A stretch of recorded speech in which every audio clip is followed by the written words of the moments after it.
Hello, everyone, and welcome to a very, very special 550th episode of Locked On Canadiens. And today's show, we are talking about the Montreal Canadiens coaching staff. Dominique Ducharme is out. Martin St. Louis is in. What does this mean for the team? And what's up next? Well, we will do our best to find out and tell you all inside today's show.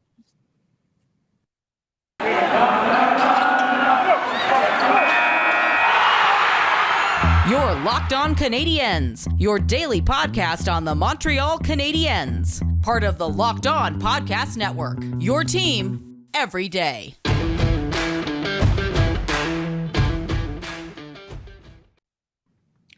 Hello, everyone, and welcome to episode 550 of Locked On Canadiens. Thank you, as always, for making us your first listen of the day every single day of the week. We are free and available wherever you find your podcasts. And if you are watching this on video, you know that we are on YouTube as well. So please hit that subscribe button. Get us 500 subscribers. Laura eats something gross. Everybody wins on the internet.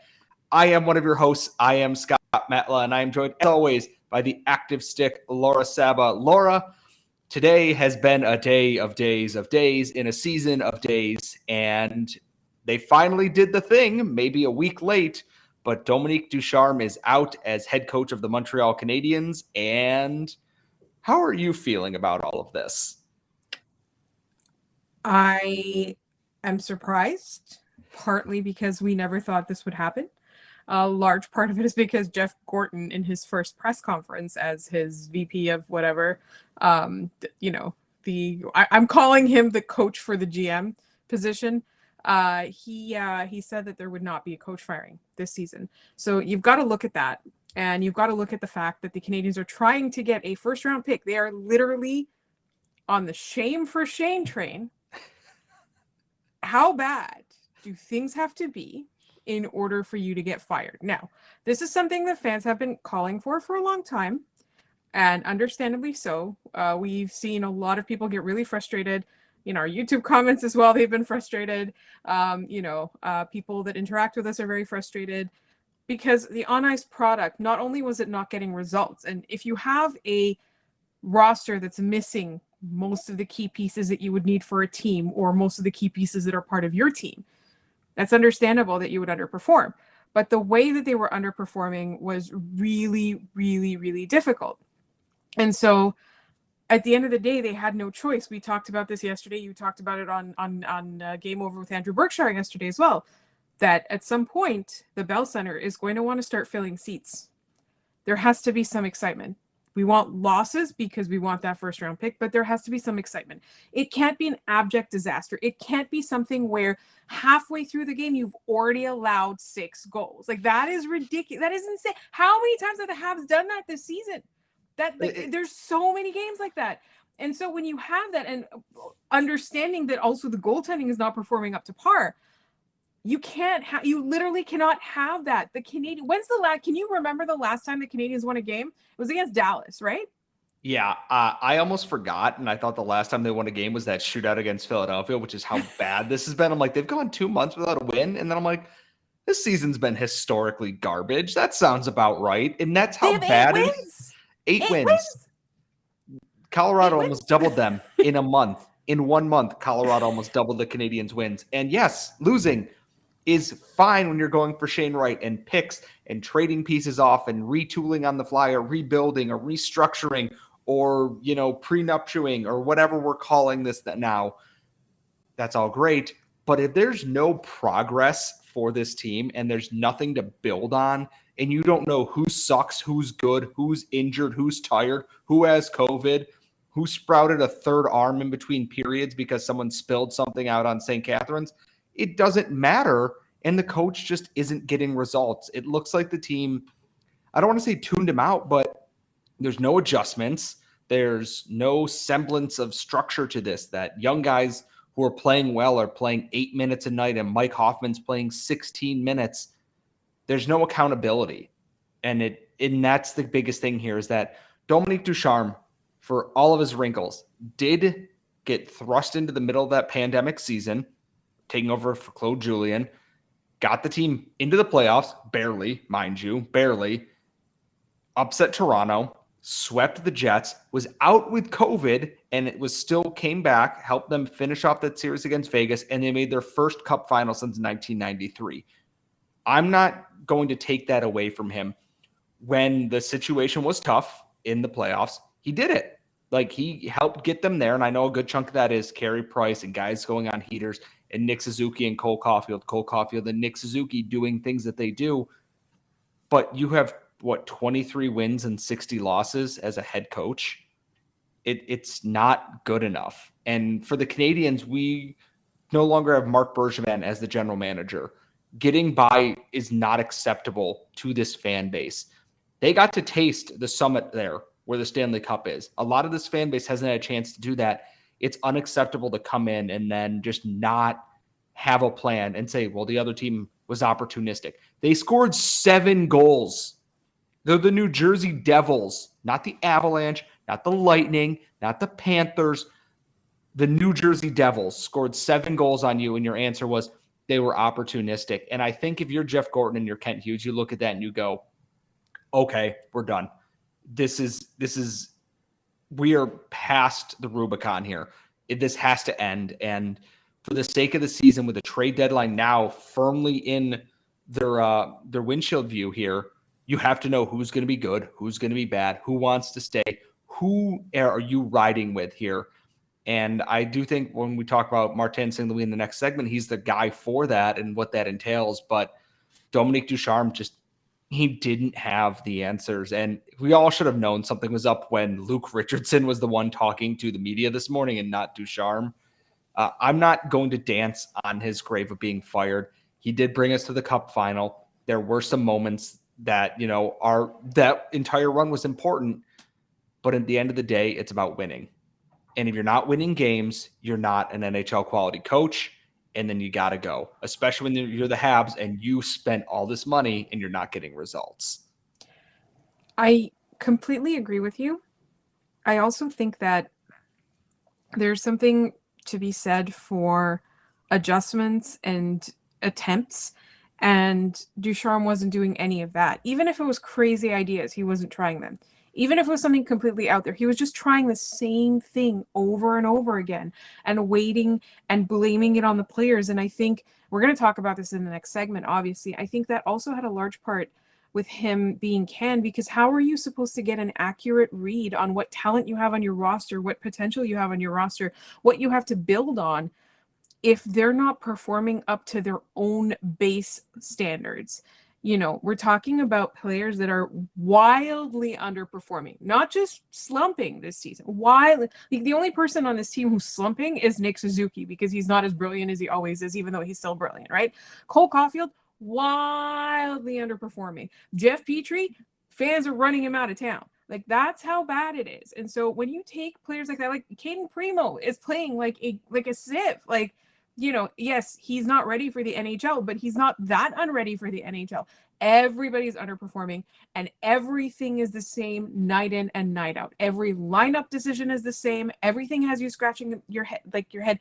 And when Ducharme was making changes, he was making the same types of changes. So no, we are not dancing on his grave. Yes, we understand that a lot of fans are happy about this change, but at the same time, we have to look at the season as an assessment season, not a turning things around season. And the man tasked with all of that is Hockey Hall of Famer, the original short king, Martin St. Louis. We're going to take a look at what he's tasked with and what we think he's here to do in his interim role. And that's all coming up next. But first, BetOnline has you covered this season with more props, odds, and lines than ever before as football finally approaches the Super Bowl this upcoming weekend. BetOnline.net remains the best spot for all your sports scores, podcasts, and news this season. And it's not just football. BetOnline has up-to-the-minute info on pro and college basketball, NHL, boxing, the UFC, and along with real-time updates of current games going on. Don't wait to take advantage of all the new amazing offers available for the 2022 season. BetOnline, where the game starts.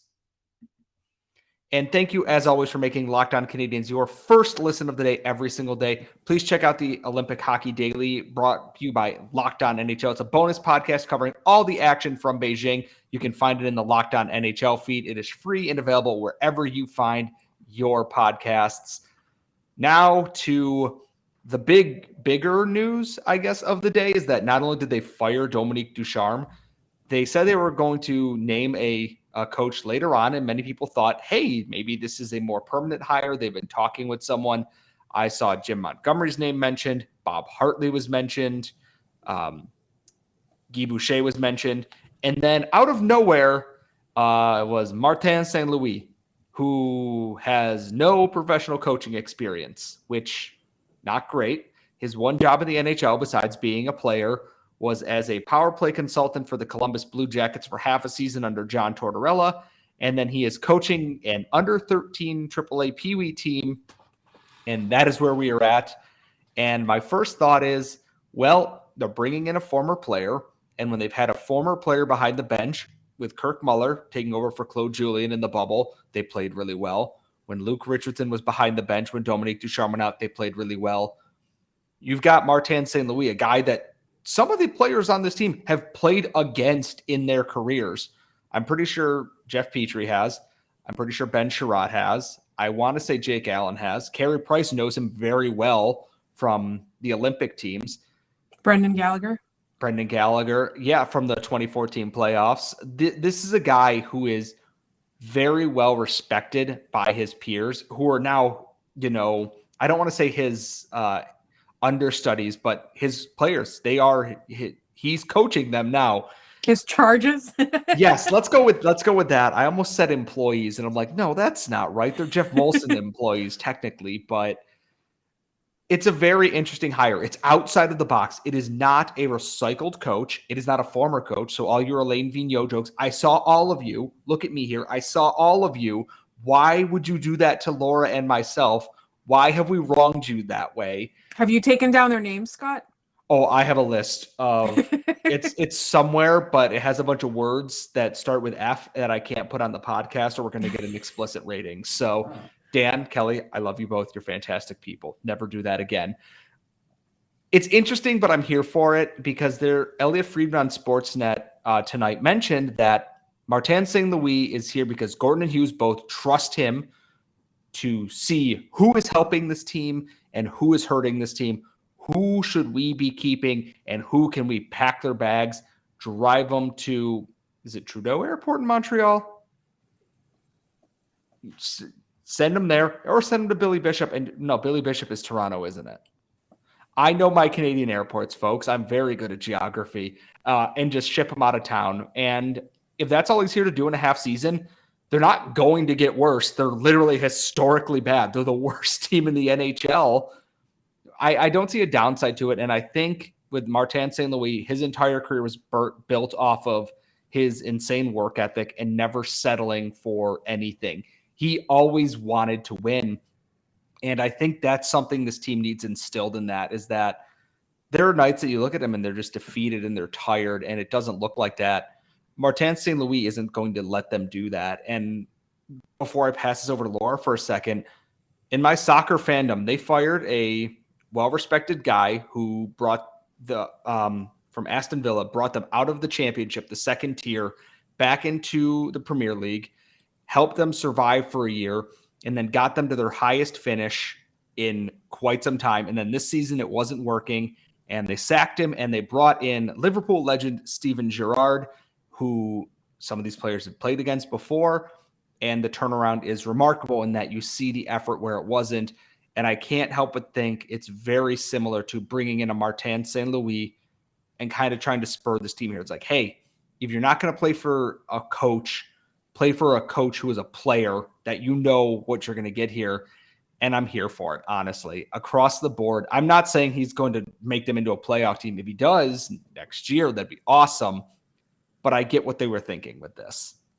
Yeah, I think one of the interesting things about both the Kent Hughes hiring and the Martin St. Louis hiring, they're both ones where you're like, I'm not sure about this, but let's go on this ride. It seems cool. I'm here for it for a lot of reasons. At the beginning of the season, when they had first initially started losing games before we knew it was going to be this bad, we had so many episodes, Scott, where you and I brought up there's no leadership in the room. They're missing Eric Stahl. They're missing Carey Price. They're missing Shea Weber. They're missing Corey Perry. They're missing those guys that motivated them during the playoffs. They had those team meetings, and my secret, opinion is that those guys probably drew up some plays too that helped them win those games. It can't be the same coaching staff year in and year out being this different, right? And so that's something that they wanted to replicate in the room. So where you've got a guy who is the final say, he's the interim head coach. So he makes the decisions, right? So he overrides whatever Alex Burrows wants or all of that kind of stuff. But at the same time, in the room, he's like a captain, right? Like that's the personality they're going for. And like when you brought up Steven Gerrard, I thought it was really, really funny because, he kind of had the same role on the national team as well, right? When they were playing in whatever World Cups and in Sochi and everything, I think he was, yeah. No, I mean, I was talking about Steven Gerrard. Oh, yeah. He is that, He's that guy. Exactly. It's right. So Martin St. Louis is that guy. I mean, the Canadian Olympic team likes to take all of that guy. And thankfully, in a regular year, there's plenty of that guy. But on this team, on this Montreal Canadiens team, there was a dearth of that guy. So I think that one aspect of it is having that leadership is you're kind of killing two birds with one stone. You have that coach that you need, you have the coaching change that you need, and you have that player leadership voice in that room. Like this is a guy who's respected. The other thing too is that I think that it kind of sends a message as well as to their philosophy. He is a small, speedy, talented player who had a lot of career success. He never quit. He never gave up, all of that. But he had that talent, and he proved that his size wasn't going to prevent him from maximizing his ability, maximizing his career accomplishments. And I think that there's a lot of players on the Montreal Canadiens team that are going to be that in the future. We know there's Brendan Gallagher, right? But there's also Cole Caulfield. There's also Nick Suzuki. There are these guys who have that talent. They have that hockey smarts. They have that speed. They have that. But what's the knock on them is that they're not large, right? And I feel like part of it is developing them for the future as well, continuing their development. It's like, this is what worked for me, that kind of stuff. Having that voice helps those players. And I think, it does seem a little bit simplistic. I do think overall, it's what Elliot Friedman said, right? Like it's Marty's job to assess who in the room is an issue and who isn't. And it kind of makes me a little bit suspicious and angry, because if they think that there's such a major problem in the room, who did Dominique Ducharme throw under the bus before he left is my question. Again, this is just something I'm pulling out of my mind, but why would they look at it that way, right? Like, why would they look at it as who is not worthy of being on this team? Who is holding them back? Why would they have that mentality? Somebody must have put it in their heads, right? And we've been saying this whole time, that lack of leadership, that lack of drive, that lack of cohesiveness, inspiration, whatever it is, has come from just the coach not knowing what to do. It's going to be really interesting to see if there's a player issue as well. Like that's something that I think would be really eye-opening. But at the same time, I also think that the reason they named him interim coach isn't because they plan on having him as a head coach. I think they want him in the management group. I think they probably have their eye on somebody who they want to be their long-term coach, because them just throwing the dice on this guy who has at least, Dominique Ducharme had experience on the world stage in the juniors at all levels of hockey except the NHL. Like with Martin St. Louis, it's literally out of nowhere, like a peewee team, right? And so I do think that it is definitely a stepping stone to a different position that they want him to take in the Canadiens organization. But he's going to be, for want of a better word, like a snitch. What did you call it, Scott? A narc? A narc. And the thing about it is that we'll talk a little bit about maybe what we think his role beyond this season is in our next segment. But the one final point I want to make on Martin St. Louis' hire is nobody on this team is skipping leg day for the rest of the season. Cole Caulfield's going to be walking around with quads like this, and he's just going to falcon kick someone in the leg, and they're going to burst into a million pieces. And I'm kind of here for that. Obviously, there's still more to come. We don't know what else the Canadiens are doing. There's rumblings, there's rumors. Where there's smoke, there's fire with the Montreal Canadiens, at least nowadays anyways. We're going to talk about what's next coming up in our next segment. But today's episode, folks, is also brought to you by the folks at Rock Auto. It is tough to own a car nowadays, especially in the winter. Things break down. You need this, you need that. You need new brakes, you need fluid, you need new carpets for your car because all the other things covered in salt. Well, let me tell you, you can save time and money at rockauto.com. Why spend 30, 50, 100% more at chain auto stores when you can do all the shopping at home on your phone or on your computer? And Rock Auto is a family business serving do-it-yourselfers for over 20 years, and their prices are always reliably low for any single customer. And they have absolutely everything you need, from getting basic motor oil to tail lamps, brake parts, anything that you need for your car.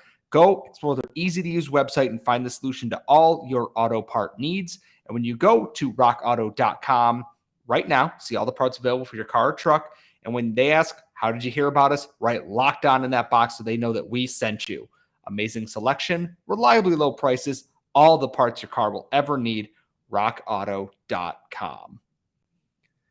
So Martin St. Louis is in. Dominique Ducharme is out. The Canadiens are in a very weird spot, and Laura mentioned it a little bit in our previous segment here. And my first thought out of all of this is Martin St. Louis is here to get them to the end of the season as kind of a caretaker, coach, manager, whatever. And then I would not be shocked to see someone like him enter a role for player development and to be in that front office as someone with experience. And I think that might be the ideal role for him, unless he comes out and he's the second coming of Scotty Bowman somehow, which sick. That'd be awesome. I'm not counting on that. But I do wonder what's beyond the season, because like we said earlier, if he doesn't work out as a coach, it's not the end of the world. The team can't get much worse. And if they keep getting worse, well, they're getting Shane Wright anyways.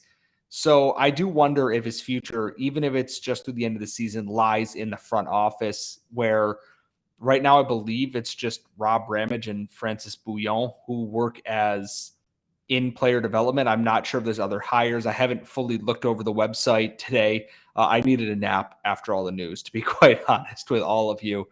I do think that that might be the future home for him, because he's a guy who had, Martin St. Louis, that is, who had to work and claw his way into the NHL and to stay there. And like we talked about beforehand, is that he didn't quit on anything. And I think he's the kind of guy that when you have young prospects who might be struggling or trying to find their footing or not knowing what to do, you have Martin St. Louis, who is a hockey Hall of Famer. He was undrafted, came into the NHL, and then was just a superstar for the better part of a decade. It's hard to find a better person than that to have in your player development role, at least right now anyways. And Laura, I don't know if I'm off base on that, and I'm not trying to say he's going to be a terrible coach, but I do think his future strength is as a player development personality for the Canadiens. I think so. And I think that he would be really great in that role. I think that's definitely something that from day one, both Gorton and Kent Hughes have emphasized. That's definitely something that they want. That's something that they've been asked about. That's something that clearly is part of their mandate. And so trying to choose the right guy or guys or women or whoever, trying to choose the right people for those roles is hard. It's not, it's not always the same as on paper, right? It never works out. I'm so sorry. I have not had a minute of sleep in like 2 nights. So this is why I'm rambling and my thoughts are not coherent right now. So please don't yell at me in the comments. But it doesn't work. It doesn't always work out in practice the way it does on paper. So I think this is a perfect experiment. It's not just it's not just a stopgap measure till the end of the season. It is literally an audition, an interview, an extended interview. And a lot of people are like, "Oh, this is an interview for the next head coaching job." No, it's not. It doesn't have to be. It's a role where, the Canadiens want to be a good organization. They want to be a contender, a perennial threat for years and years, not just a one-off like that. They said that multiple times. And that's something that the fans want. The fans are willing to embrace a rebuild if if we're seeing more than one playoff appearance in 5-6 years. I 100% agree with that. And so I do think that it's a top-down thing or bottom-up or whatever you want to. It starts from the grass, from the it's a grassroots level. You start from the bottom and you develop and you mold and you groom and you support and you encourage and you inspire all the way through. And you also provide players with tools, right? It's not just about like a positive journey. Sometimes there's going to be setbacks. Sometimes there's going to be I don't want to say the word transgression because it's really not what I mean. It gives the idea of something that we don't want on this team anymore. But, you know, you're going to make mistakes in your development. You're going to make mistakes in your play. You're going to make bad decisions when you are developing. And sometimes even as a player, you know, you might take the wrong medical advice or something like that. So having like this holistic approach to supporting a player throughout their entire Canadiens career, no matter when they start and when they arrive, it involves adding a lot of people to the mix. And I feel like by doing this, they're kind of, it looks like a stopgap, like temporary measure, but what they're actually doing is they're hitting the ground running, because come next season, when they're armed with Shane Wright and whoever else, or, you know, we're going to jinx it at some point. We keep saying the words Shane Wright, but you know what I mean, right? You've got your top 5 overall pick, and you've got all these people that all these prospects that you picked up either through picks at the deadline or trading players. You've got young players that you're trying to, like, you know, build into your team. You already have somebody that is going to be a significant part of that, if not managing that. And I'm going to leave with 2 quotes that come from, I believe, an article in The Athletic. And they both come from John Tortorella, who obviously was Martin St. Louis' coach in Tampa Bay and worked with him in Columbus. He always had his eye on the ball of what he wanted to do, Tortorella said. He wanted to coach. He was preparing himself. He was watching trends of the league. And right now, it's such a young league. There's going to be teaching done. As inexperienced as he is, there will be questioned, but I think he's readied himself for the position. And apparently, when Torts called out the team back in 2004, St. Louis walked into his room and was like, "You want to win? Play me more." And he went on to win the Hart Trophy that year. Confidence is a good thing. If you go in and you are coming in with a losing mindset, you're already losing on the ice and off the ice. I don't think Martin St. Louis is going to bring that. He's a prideful guy. He wants to win. He wants to do what he needs to do to get W's. Even if they're not winning a ton this year, we're hopefully going to see those steps forward. And I'm excited to see what his first game behind the bench looks like. Unfortunately, it is against the Washington Capitals, so maybe he'll be the first coach in history to cover Alex Ovechkin on the power play. We will find that out. We will be back with our episode Thursday night for Friday, which is the mailbag episode. So send us your mailbag questions. You can follow us on Twitter at @LO_Canadiens, Locked On Canadiens on YouTube, where you are potentially watching this podcast right now. You can follow my co-host Laura at The Active Stick, and you can follow me at Scott Matla on Twitter. And when you are done making us your first listen of the day, please check out Locked On Bets, where your boy Q and Lee Sterling have all your betting needs so you can win big. Check them out. They're great. We will see you all next time.